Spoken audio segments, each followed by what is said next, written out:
আমি এত লাথি চাটা খাই, তাও না আমার একদমই শিক্ষা হয় না। Hello everyone, good morning. তো কেমন আছো তোমরা সবাই? আশা করছি ভালো আছো আর সুস্থ আছো। আর আমিও কিন্তু খুব খুব ভালো আছি। আমার একটা ছোট্ট মিনি ব্লগে তোমাদের জানাচ্ছি স্বাগত। আমি হয়েছি একদম বেড়ালের মতো। সবাই যখন আয় আয় করে ডাকে, ছুটতে দৌড়ে চলে আসি, ভাবি কত কিছুই না খেতে দেবে।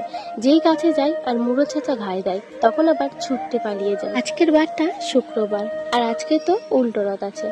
এক সপ্তাহ ধরে ভাবছি যে উল্টো রাতের দিনও কিন্তু একটু ঘুরতে যাব, মেলায় যাব, কিন্তু ভাগ্যে না থাকলে যা হয়, ভাগ্যে নেই তাই আর যাওয়া হচ্ছে না। জানো তো, পরিবারের কেউ যদি মিষ্টি করে কথা বলে একদমই মনটা গলে যায়, আর ভাবি কতই না ভালো, আমার সাথে তো মিষ্টি করে কথা বলছে।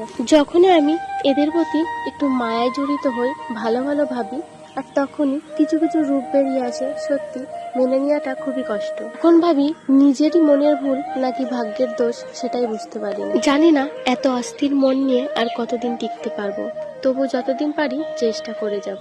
সুখে থাকতে ভূতে গিলাচ্ছিল, তাই দুঃখটাকেই গলার মালা বানিয়েছি। আজকেও ঘুম থেকে উঠতে উঠতে 6টা বেজে গিয়েছিল।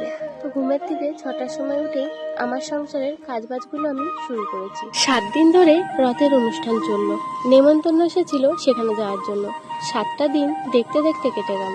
দুঃখের বিষয় এটাই হলো, একটা দিনও যেতে পারলাম না। এতদিন ধরে ভাবছিলাম 7 দিনের মধ্যে একদিন ঠিক যাব, আর আজকে যেই শেষ হয়ে গেল মনটা খুব খারাপ লাগছে।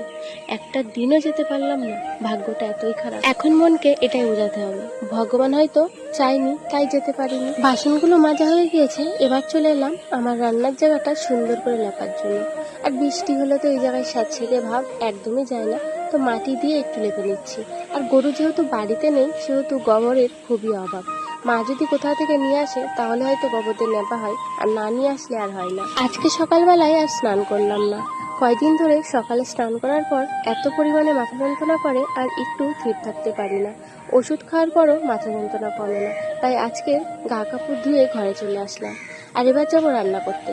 গিয়ে দেখি খড়ি তো পারা নেই, তাই চলে এলাম ছাদে। ছাদে যা খড়ি ছিল দেখতে দেখতে সেগুলো শেষ হয়ে গেল। এখন চিন্তার বিষয় হলো, এরপর এগুলো শেষ হয়ে গেলে কিভাবে রান্না বান্না হবে। সকালবেলায় খড়ি গুছিয়ে নিয়ে রান্না করতে না একদমই ভালো লাগে না, খুবই কষ্ট হয়ে যায়।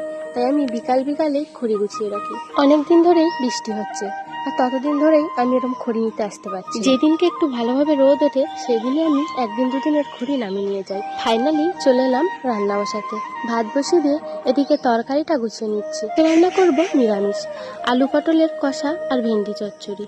আজকে রান্নার ভিডিওটা সম্পূর্ণ কন্টিনিউ করতে পারছি না। এবার আমি পটল আর আলুগুলো ভালো করে ধুয়ে নিয়ে আগে পটলগুলো ভেজে নেবো। তো এক এক